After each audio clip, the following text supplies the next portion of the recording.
Asmongold gets banned of this. For That's what 45 to 47,000 people that were listening to Asmongold, this was the first time where they literally heard did they say what? someone from start to finish describe there is no inferiority in cultures, that like these guys are too busy surviving. Ultimately, there is still a ton of people that hear that for the first time ever when they haven't ever heard about that, and their framework will change.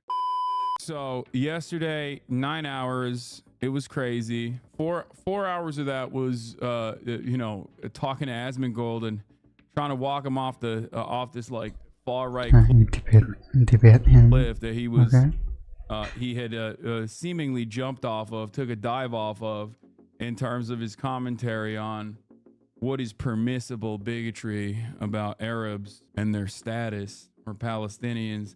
But in any case, oh, he got banned. I didn't realize he was banned. And regardless, that is not the main point. The point is that a ton of people were apparently upset This is about the Palestine with me. They were thing. like, there was a guy that said I was basically like the equivalent of Basically, you should stay away from that topic. like a not going to a Holocaust museum, like to whitewash their sentiment. Like that's what they were saying.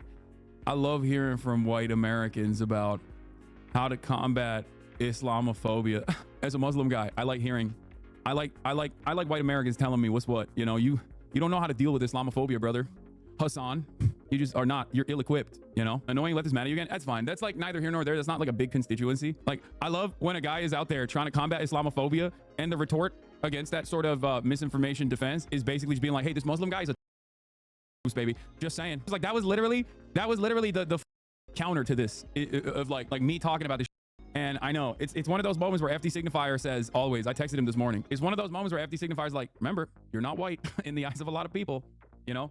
And it's a somber reminder of that reality. There is a levels to the whiteness. Some of the commentary is pretty valid, coming from a Palestinian in the community. Watching two people debate whether or not I'm human should have a right to live is really in my head. Yeah, except the thing is, he knows what my position is.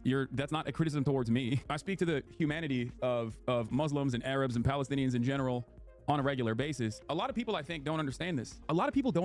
But like, yeah, when I'm talking to Asmongold, I'm not talking just to Asmongold. I'm talking to motherfuckers exactly like Asmongold. You know what I mean? And there's millions of them out there. I'm talking to his audience. Hey, I mean, there are millions who look up to him, so should probably say that stuff. Asman video, is there any reason why you didn't bring up how it was just being racist? I did, multiple times, directly to him. And then not only did I do that, but I also walked him through the steps of how it was. It takes a ton for him to reconsider his stances. It's not about him reconsidering his stances. It's not. It's about people in the margins that are in his audience that, you know, are not going to people in the margins that are in his audience that are going to look at the situation differently after that conversation. We're literally about white supremacy. He needs to get permit. He's not going to get permit. Also, you guys have to understand something. Maybe if you're not Muslim or Arab or Palestinian, No, so he got perma banned, bro. this might come as a surprise to you, but you can kind of get away with saying whatever the I'm shocked that he got banned to begin with. Like, you can kind of get away with, in mainstream media especially, with saying the most unhinged to not only Muslims, about Muslims, directly about Palestinians, directly about Arabs, but also beyond that, you can literally say unhinged to defenders I mean, look at him, obviously. of Arabs too. So like, it's legitimately not that surprising. What's surprising is that he got banned at all. I didn't even realize that he was banned. But I'm letting you know, dude. I'm letting you know. Like, what Asmongold said is not any different than Bill Maher, dog. What are you talking about? Bill Maher says it to a larger audience. The only difference between what Asmongold said and what Bill Maher says on a regular basis is that Bill Maher has 40 years of media training. So he knows not to say certain things so overtly, but the sentiment expressed is exactly the same, okay? That's the only difference. Like, the language that Bill Maher uses is still like crafted around like liberal tent poles and liberal cultural signifiers enough that it can like masquerade as polite conversation when what he's saying is identical. Guys, Ta-Nehisi Coates is one of the most celebrated like liberal authors of all time, okay? You're actually out of your mind on this one, mate? No, I'm not. I'm 100% correct on this. What? Bill Maher never before they grow up? Bro, if you think Bill Maher, first of all, you're literally wrong. You're wrong. Bill Maher literally does say that every broadcast. That's my point. Literally? You're so stupid. He literally says exactly that. What are you talking about? Bro, have you I don't know nothing about that, so... Have you not watched Bill Maher? Like, you gotta be joking. Oh, dude, that's awesome. Stop white-splaining this, mate. White-splaining this. This is the one issue where very clearly the overwhelming majority of white people do not track me as white, okay? What do you mean? Like, listen, I'm white. I say I'm white all the time, but not if you ask when people hear me talk about Muslims.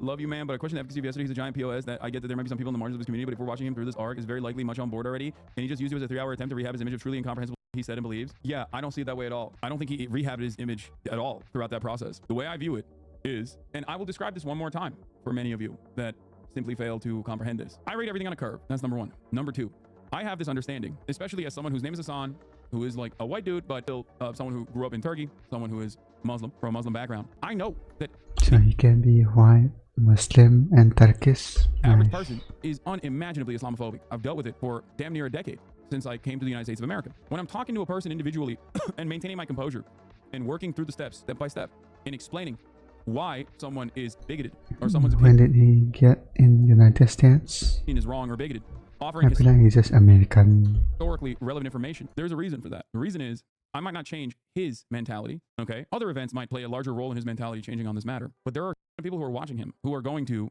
respond to that patience, especially respond to the way that I'm communicating, and most likely be more charitable to what I have to say, okay? On any number of different fronts. Because that entire conversation is an information faucet for me. Utilizing virtually every opportunity to talk about different aspects of how, for example, freedom of speech is revoked. Things that a lot of people in this community might not be aware of. In 32 states right now in the United States of America, including the state that you're currently in, if you want to be a public school teacher, you have to sign a piece of paper, at least now. I don't know if you have any family members that are school teachers. You have to sign a piece of paper that says you will never participate in boycotting or demanding sanctions or demanding divestment from the state of Israel. Holy kidding me? Yes. Oh my God. What a joke. I Yeah, never so heard of that. it's not like I agreed on his framing. It's not like I agreed to anything he was saying. That's my goal. My goal is to change people's minds. Do you understand? Even if his perspective might not change on the matter, there's plenty of people in his community that are going to look at the situation differently. And if I get 100 people, if I get 100 people in Asmongold's community to look at the situation a little bit differently, learn something new that they hadn't known, that's it. That's my goal. I've succeeded. If there was any moment where I was like conceding to his framing on the matter, that would be an entirely different conversation. I'm not going to go in front of like a Ben Shapiro type, for example, who I would categorize as simply different than Asmongold as well. But even if I were to go in front of a Ben Shapiro type and have like a relatively cordial conversation, which I would not be able to maintain composure in a similar capacity to Ben Shapiro. He's a professional speaking head. He's a talking head. But here's the thing. I mean, Asmongold seems to be listening, taking the information. There's never going to be a world where I concede to his framing on anything, just like I did not concede to Asmongold's framing on anything either. And that's how you get comments like this. This debate perfectly illustrates my own internal struggle when it comes to forming a kind and normal view of Middle Eastern people. I come from Poland, raised in a conservative family. I watch a lot of Asmon, and I love Hassan's commentary and the way he presents his arguments with solid factual backing. Listening to this for 3 hours and seeing the insane amount of patience and collection of No salt. Hassan has had throughout, and also listening to Asmon repeat his point that I used to share over and over again. Actually, okay, well, we don't have the rest of the comment. There are a ton of people in this community that were most likely resilient. Couldn't it be said that his perspective gained more ground too? No, absolutely not. Because his perspective is already the most commonly held perspective in the United States of America. What more ground does his perspective need to get? Actually help me finally see how weak, stupid, and sad such belief is. Thank you, Hassan, for doing what you do. My life has become healthier because of you. There you go. People forget that streamers like you and Asmon are talking to stadiums full of people every day. A lot of minds can be changed and it's not too late for them. Yes, there is never a person who I think is above having their mind changed. Okay. I think there's no one that is above having their mind and their heart changed. Now, of course, tactically speaking, there are certain people that I'm not going to be as charitable to. A Ben Shapiro type or a professional right-wing commentator or someone in a position of actual power. You have to understand my commentary is like water. Okay. And How about Nicolas if you want to Puentes? understand my method, basically my method is simple. I give back the same energy that I take. That's number one.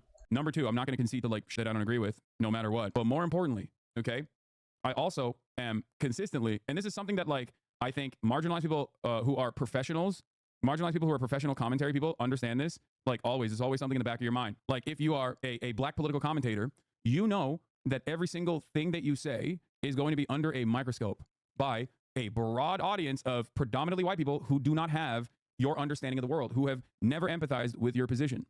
So if you get really angry, for example, that they're going to, even if you're completely correct, it does not matter. The facts in that He's the guy who introduced terrorism or propaganda on NIP. situation, no matter how hard they are on your side, are irrelevant. Okay, this is just simply how debates and how commentary and how existing in America in some ways works. So I am cognizant always of not only the person that I'm talking to and the energy that they give me that I choose to match, but beyond that, I'm also always thinking about the audience and the way that they are responding to it. You made a video when I was in middle school that my mom showed me before we moved to Dearborn Heights, Michigan, because she wanted me to understand things after she left her racist husband. Jesus Christ, that's crazy. Islamophobia is baked into every orifice of American society. In the post 9/11 universe, the United States of America It's onions. needed to do this to justify its endless, bloody war campaign as they ravaged the entirety of the MENA region. Okay. And Americans responded to that. So every American, especially over a certain age. Chat, what are the laws for gays in Gaza? A gay man in Gaza, his life expectancy? Yeah, dude, anyone in Gaza, their life expectancy is pretty short. That's why, 50% of the entire Gaza Strip is under the age of 18. And that is not because of Hamas or because of Islamist fundamentalism. That's entirely because of Israel. But, you know, you can try to keep making a woman in Gaza her life expectancy. Yeah, I think you're making I suspect you're making an anti-Israel argument without recognizing that you're doing that. And the median age of people in Gaza is literally 15. Has there ever been a group of people in history that has deserved? Of course not. That's not how that works. It is the number one crime. The Germans post World War II did not deserve.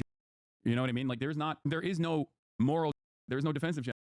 A Reddit comment that shows you are right. To be honest, Hassan changed my opinion on it a little bit. Not the fundamental of what Asmon was saying, but my look at Palestine, hearing someone who heavily understands it, and isn't some random Twitter user posting, hey, look at me, was pretty interesting. The fundamentals of what Asmon was saying isn't wrong, and I do mostly agree 100%, but Hassan was pointing out that you can't imply that here the country and its people aren't in a functioning state, be it because of Hamas, Israel, or outside forces. Hassan was pointing out that Palestine as a people and culture hasn't been able to be who they are for decades because they're in the past when Palestinians were able to be themselves. This non-believers rape kills for fun and concept never exists in their culture. So he wasn't sure why Asman was assuming that they would. I know some will say, well, they're doing it now. And the point I think Hassan was making is that they is a handful of people and they're only doing it because there's no established ruling or government and do not represent the rest of the people. The majority of people aren't able to sort this out, stand up or call it out because the country is constantly being destabilized. I don't think going against the only group that's fighting against the constant destabilization is a smart thing to do. It's a die by Hamas or die by Israel situation, in my honest opinion. So the only thing most Palestinians minds is how to survive the day. That's awesome that this person who still has resilient Islamophobic sentiment baked into his argument is so close to fully recognizing the situation. You know what I mean? But that's it. That is the reason why I try to have these conversations. Okay. And this is being on Reddit. It makes it so crazy. I think that's where the overall problem was that it felt like Asman was painting a broad brush across Palestine for the actions of a few crazies in other countries where the majority have no voice or say and are only thinking about when they will be bombed, not who's gay, and we need to get them. So that's my point, and that's why I do what I do. So if you don't understand the method, it's cool. It's fine.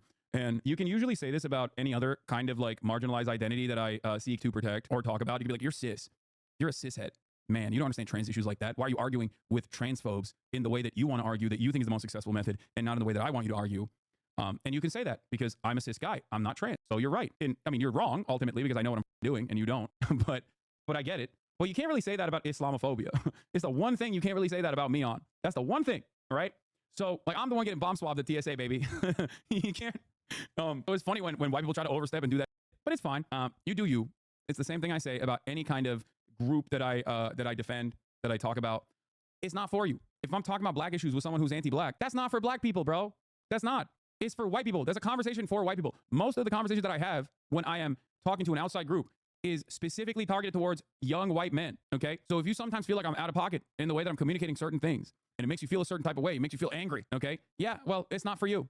You already know where I stand. Trust me, okay? Do you get what I mean? You're already black. You already know what being a black person in America looks like. You live it every day. You already have a certain amount of lived experience, okay? You might be able to brush up on certain talking points and effective counters or whatever in terms of messaging when you watch a debate that I might have with someone who's anti-black. Well, you already have that lived experience. I'm talking to people who don't have that lived experience. I'm using my privilege specifically as an effective communicator that looks a certain way, that acts a certain way, that behaves a certain way to break through on a lot of people who would never listen to a black person because of their anti-black status from the start.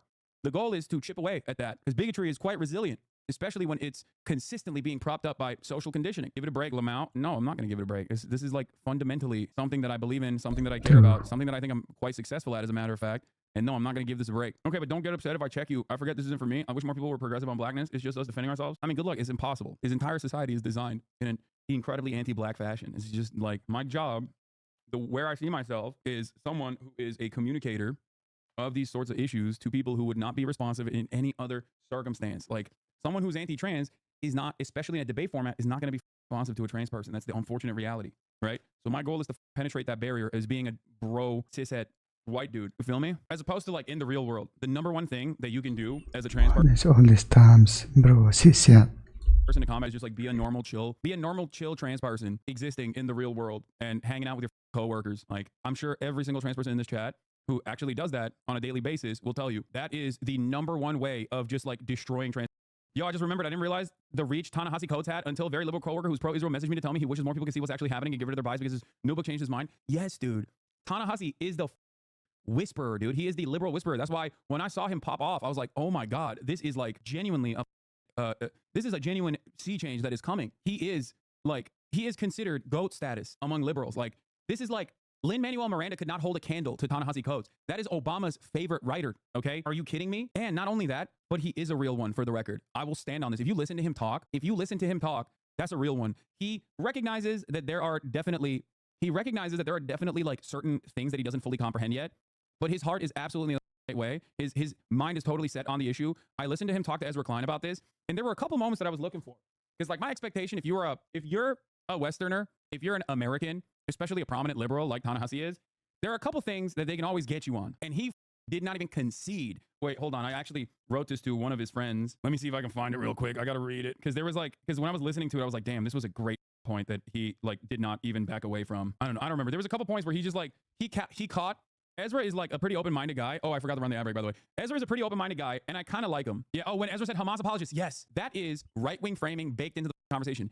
Far-right Israelis, Hamas apologists. And he caught that. Ta-Nehisi caught that shit and was like, I'm gonna push back on this. Why did you say Hamas apologists, but you said far-right Israelis? And by the way, Ezra is my problematic fave. I don't really care. I don't know why I've like developed such a liking to him. I guess like it is what it is. Like listening to his podcast have like, he annoys me at times, but I do still have this appreciation for him because I think he does a decent job of like presenting himself as a charitable guy who is willing to have his mind changed. Like he doesn't give me like annoying grimy grifter. Ezra Klein at the New York Times, he's the creator of Vox, and then and now he has a podcast on New York Times. He's not a smarmy lib. More than can be said for most libs, to be honest. Yeah, be honest. There's no shot you actually think he cares that much about gay people in the Middle East as he claimed to yesterday. What? No. What are you talking about? What are you stupid? No, of course not. What? Conversation between Hasanabi and Asmongold right now. I'm about an hour into it, and if you're unfamiliar with that conversation, basically Asmongold is coming under fire for saying that Palestinian culture is an inferior culture to that Western culture because of its roots in Islam, making it more prone to homophobia, transphobia, and more extremist conservative views. And I find Hassan's response to that to be very interesting. I'm going to put this into my own terms, the meaning that I understand and take away from it.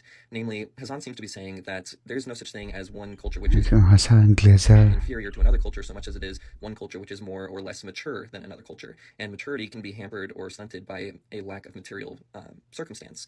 And or from the restriction or taking away of material circumstance, a culture might regress, which we might be experiencing here in the United States, unfortunately, at the moment. Now, that's not to say that as cultures mature that they all homogenize into one identical culture. Not at all. Much like individuals, each person develops and matures into their own self. And Hassan goes on to argue that all cultures should be supported insofar as making sure that their material needs are met so that they have enough autonomy so that the liberation movements that are necessary for them to mature can occur.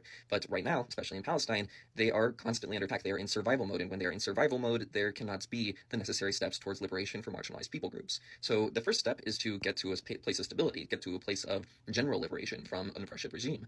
And then that's a good summary. From there, we should start to hopefully see like cultural maturity. Now, another point that Hassan argues that I would be remiss not to mention is the fact that historically the idea of one culture being inferior to another culture, like inherently in such a way that it cannot necessarily change to become, more mature in those terms, but it's this more static thing of being inferior that has historically been used as an excuse to commit atrocities against people groups, whether it's been indigenous people or black people. So we need to be very... Because the debate was stupid, he only had one argument. It doesn't matter because just listen to my words, man. For 45 to 47,000 people that were listening to Asmongold, this was the first time where they literally heard someone from start to finish describe that there is no inferiority in cultures, that like these guys are too busy surviving to actually turn around and be like, oh, let's do a gay pride parade. You know what I mean? All of this stuff is basically just repackaged historical materialism. All of this stuff is basically explaining American foreign policy and how devastating that has been for entire regions, showcasing like that these places, when they had a crumb of autonomy, were able to actually, have a more, I guess, Western focused, like liberally palatable existence that all went away when fundamentalists came in to the fold as like the number one emancipators and liberators away from the influence of the treacherous parasitic Western imperialist forces. Like all of this stuff is obviously important for these people to hear. Okay, it doesn't matter what Asmongold's argument is. Like even if a lot of people are going in there to be like, oh, Asmongold's cooking, he's going to destroy this guy. Like ultimately there is still a ton of people that hear that for the first time ever when they haven't ever heard about that, and their framework will change. Very careful in the language that we use when speaking about other cultures, especially cultures that have yet to mature and are under intense oppression. Now, Hassan's take on culture was something I'd actually never heard before, and up till hearing it, I actually wasn't entirely sure how I felt about the whole cultural situation. I had heard somebody bring it up to me before, and I wasn't sure how to handle it. I like Hassan's take on this. I'm curious what other people think. I feel like Hassan's take is basic sociology. There are probably a lot of YouTube vids on the topic that can help you explore further. Maybe trying to find a vid on Maslow's hierarchy. Wonder why they don't teach historical materialism in school. Sounds pretty cool. It's not culture that causes by this logic, I'm a dirty Indian because I'm from immature culture, not due to material conditions of the subcontinent. Culture is completely separate from social conservatism and social liberalism. Culture is stuff like food, language, dress, literature, and their history. Exactly. No, absolutely. That's precisely what it is. There is no like this culture is better than others or whatever. Culture is just the sum total products that the output that you create as you respond to your material conditions. See it as a different thing. To be a theory nerd and add on, the political sociologist Charles Tilly, whose most famous theories covered exactly this phenomenon, in that European society's linear timeline of cultural and capitalist progression cannot be applied to countries that have been colonized, specifically the global south, because they have not been afforded the same opportunity for linear progression. But even more, there's also the fact that the global south has been rejected from equity overall. There's also another side of this, which is why I like find at least like attempts towards socialization, higher degrees of socialization, to be truly unique in terms of development for even other countries that have like historically been undermined due to a number of different reasons, but specifically China. When you look at Chinese development, it's like insane to consider that they went from humiliation, ritualistic humiliation, and the grips of colonial violence to becoming a superpower that is competitive in the global marketplace with the United States of America damn near overnight. When you look at even even the USSR going from a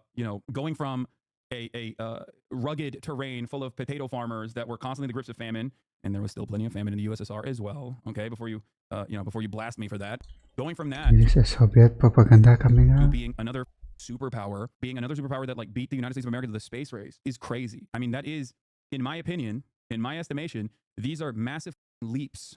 These are massive projects that even at a time when like technological prowess had not caught up, simply I thought 1969 they went to the moon first. the ideological resilience and an interest in doing something different Armstrong. caused so much of this collectivization to occur in such a short period of time without 400 years of chattel slavery and colonial exploit. And a lot of people cannot look at that on an even playing field. One, because they are just simply ill-equipped to understand any of that from a materialist perspective. They just don't, like, there's no way to comprehend it. Like, there's no way to look at the situation with a broader snapshot and try to, I mean, in Russia, they had plenty of history of colonial exploit, as did China, just in the way that the West did. Yes, but their overall standing from their starting point of this project to Overall standing? What is he talking about? to its peak is insane. It's not like there was any sort of like genuine liberalization initiative or any sort of like, I mean, you had serfdoms. You did not have the bounties of empire to the same degree, in my opinion, that the Western world did, specifically with chattel slavery. Culture is not simply a response to material conditions, as there are a ton of other cultural forces such as kinship and adaptations to local ecosystems. What adaptations to local ecosystems would still be material? Anthropologists would see your view as reductionist and too deterministic. PhD here, by the way. You just said it's not materialistic. And then actually caused a lot of payments and debt. I mean, what is he talking about? And then described like materialism. PhD, by the way. But anyway, it's fine. It's fine. There's a spiritual, sure. I'm willing to concede on this point. Okay, I'm not an anthropologist. I am far from the most knowledgeable person. I'm just a dumbass. Okay. From what I understood, his original statement implied that because there are aspects of criticizing Palestinian culture, as with any, it allows him to have complete apathy when deciding the execution. I don't know if it was intentional, but it seemed like you passively guided the conversation to a place where you both agreed this notion is ridiculous, and I thought that was nice. Yes, thank you. That is what I was doing. Especially when I think like one of the major points of contention in that conversation, one of the high notes, was basically when I asked him if he would feel the same way about, like, you know, firebombing a white Alabama enclave that hosts some of the most far-right radical Christians. And obviously he was like, no, I treat American citizens differently. And there's also the factor to consider that the presence of most bigotry stems directly from the cultural imports of the global north to the global south. Colonialization didn't just stunt cultural development, but also regressed in some factors because colonies were punished for engaging in their indigenous culture, which in many cases was more progressive than their colonizers. Yeah. I think one of the most resilient points there is always when I talk about how religion can be a tool for good, it can be a tool for bad. Historically, it has been used for both the justification of chattel slavery and also been used in the abolition of chattel slavery. And ultimately, you don't have an issue with religion. You have an issue with fundamentalists. You have an issue with right-wing conservatism.